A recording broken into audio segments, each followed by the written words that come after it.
ఈ మధ్య కాలంలో మన సినిమా రంగంలో వరుస విషాదకరమైన వార్తలు వింటూ వచ్చాము. ఇండస్ట్రీకి చెందిన ఎందరో సినీ ప్రముఖులు కన్ను మూస్తూ ప్రతి ఒక్కరిని పూర్తి విషాదంలో ముంచివేసిన సంఘటనలు ఎన్నో. అయితే సంవత్సరం మారినప్పటికీ ఈ విషాదకరమైన సంఘటనలు మాత్రం కొనసాగుతూనే ఉన్నాయి. ఇండస్ట్రీకి చెందిన ఎందరో సినీ ప్రముఖులు అకస్మాత్తుగా కన్ను మూశారు అంటూ వచ్చిన వార్త ప్రతి ఒక్కరిని షాక్కి గురిచేస్తుంది. మరి 2026వ సంవత్సరంలో కూడా అలాంటి సంఘటనలే. ఈరోజు ఈ వీడియోలో నేను మీ ముందుకు తీసుకొస్తున్న అలాంటి ఇంకొక షాకింగ్ సంఘటన.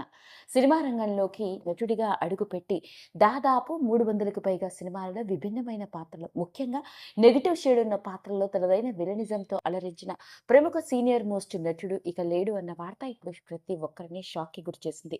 ముఖ్యంగా ఆ నటుడు ఎవరో, ఆయన బ్యాక్గ్రౌండ్ ఏంటో తెలిస్తే మనందరం నోరెళ్లబెట్టవలసిందే. మరింతకీ ఆ సీనియర్ మోస్ట్ నటుడు ఎవరో కాదండి, కమల్ రాయ్. కమల్ రాయ్ ఈ పేరుకి పరిచయం అవసరం లేదు, ముఖ్యంగా మలయాళ తమిళ సినిమా ఇండస్ట్రీలో అని చెప్పాలి. ఎందుకంటే ఇతడి కుటుంబ నేపథ్యం అంతా కొన్ని దశాబ్దాలుగా సినిమా రంగంలో ఆరితేరిన సినీ ప్రముఖులు అని చెప్పాలి. కమల్ రాయ్ సినిమా రంగంలోకి ప్రముఖ సినీ నేపథ్య కుటుంబం నుంచి వచ్చిన వాడే. ముఖ్యంగా చెప్పుకోవాలి అంటే ఇతడి అక్క ఊర్వశి, కల్పన మరియు కళారంజని. ఇక ఊర్వశి గారు మనందరికీ తెలుసు, మన తెలుగులో కూడా చిరంజీవి గారితో కలిసి హీరోయిన్గా నటించింది. ఆ తర్వాత ఎన్నో సినిమాల్లో హీరోయిన్గా, సపోర్టింగ్ యాక్ట్రెస్గా, ఇప్పటికీ విభిన్నమైన పాత్రల్లో, ముఖ్యంగా తల్లి పాత్రలో, బామ్మ పాత్రల్లో కూడా మనలందరినీ అలరిస్తూనే ఉంది. అలాంటి ఊర్వశి సొంత తమ్ముడే ఈ కమల్ రాయ్. ఇక కమల్ రాయ్ అక్కలు మాత్రమే కాకుండా ఇతడి తాత, తండ్రి కూడా సినిమా రంగానికి చెందిన సుప్రసిద్ధ నటులు మరియు సినీ దర్శకులు కూడా. అలా ప్రముఖ సినీ నేపథ్య కుటుంబం నుంచి కొన్ని దశాబ్దాలుగా మలయాళ చిత్రసీమ రంగంలో సుస్థిరమైన కీర్తి ప్రతిష్టలు సంపాదించుకున్న కుటుంబం నుంచి వచ్చిన వాడే కమల్ రాయ్. ఇక చిన్నప్పటి నుంచి తన కుటుంబంలోని వారందరూ ఆర్టిస్టులుగా రాణిస్తుండడంతో తాను కూడా నటన మీద ఉన్న ఆసక్తితో ఇండస్ట్రీలోకి అడుగుపెట్టాడు. కానీ ఏ రోజు కూడా తన కుటుంబ నేపథ్యం గురించి ఎక్కడా చెప్పుకోలేదు. కేవలం తన టాలెంట్‌తోనే సినిమా అవకాశాన్ని సొంతం చేసుకున్నాడు చివరి రోజు వరకు. అలాంటి కమల్ రాయ్ మలయాళ సినిమా ఇండస్ట్రీలోకి తన 16 ఏళ్ల వయసులో అడుగుపెట్టి మొదటి సినిమాతోనే తనదైన నటనతో ప్రేక్షకుల్ని అలరించాడు.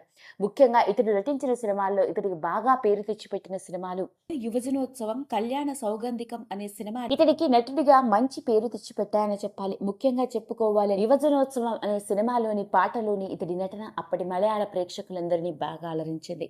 అలా మలయాళంలోను, తమిళ్లోను ఎన్నో సినిమాల్లోనూ, అంతేకాకుండా పలు డైలీ టీవీ సీరియల్స్లో కూడా బుల్లితెర ఆర్టిస్ట్గా అలరించడం జరిగింది. ఇక ఇతడు నటించిన కొన్ని సినిమాలు తెలుగులో కూడా డబ్ చేయబడ్డాయి. అలా నెగిటివ్ షేడ్ ఉన్న పాత్రలో తనదైన విలనిజంతో, ఎంతో సున్నితమైన హావభావాలతో ప్రేక్షకులందరినీ బాగా అలరించాడు. అలాంటి కమల్ రాయ్ వయసు కేవలం 54 ఏళ్లు. పూర్తి ఆరోగ్యంగా ఉన్న ఇతడికి అకస్మాత్తుగా గుండెలో నొప్పి. ఆ హాస్పిటల్కి తీసుకువెళ్లి ట్రీట్మెంట్ జరుగుతున్న సమయంలోనే కార్డియాక్ అరెస్టుతో కన్ను మూశాడు అంటూ వచ్చిన వార్త ఇప్పుడు ప్రతి ఒక్కరిని షాక్కి గురిచేసింది. ఓ విధంగా చెప్పుకోవాలి అంటే కమల్ రాయ్తో పాటు అతడి అక్క, అంటే మన టాలీవుడ్ ఇండస్ట్రీకి సుపరిచితురాలుగా, మనందరినీ నేటికి తనదైన నటనతో అలరించిన ఊర్వశి గారు పూర్తి విషాదంలో మునిగిపోయి ఉన్నారు. ఆమె తన తమ్ముడిని కోల్పోయింది. ఓ విధంగా ఈ వార్త మన తెలుగు సినిమా రంగానికి కూడా ఓ దిగ్భ్రాంతికరమైన సంఘటనే అని చెప్పాలి. అలా సినిమా రంగంలో నటుడిగా అలరించిన కమల్ రాయ్ అకస్మాత్తుగా కన్ను మూశాడు అని తెలిసిన వార్త ప్రతి ఒక్కరిని షాక్కి గురిచేసింది.